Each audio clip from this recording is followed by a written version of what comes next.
হে everyone, এখন আমি আছি কলকাতায়। দিদি গেছে ডিউটিতে, বাড়িতে শুধু আমি আর জ্যামা। সকাল সকাল কফি বানিয়ে খেয়ে একটু বাইরে দিয়ে ঘুরে এলাম।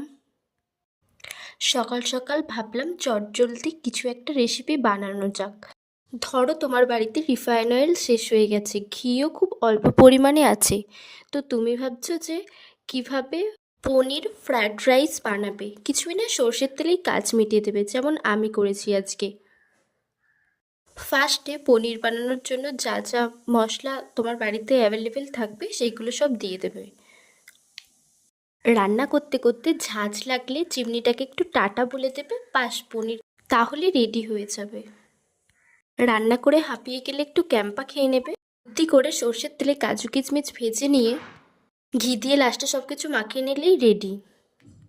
তারপর স্নান করে খেয়ে নেবে। আজকের মতো tata, bye. Forget to subscribe.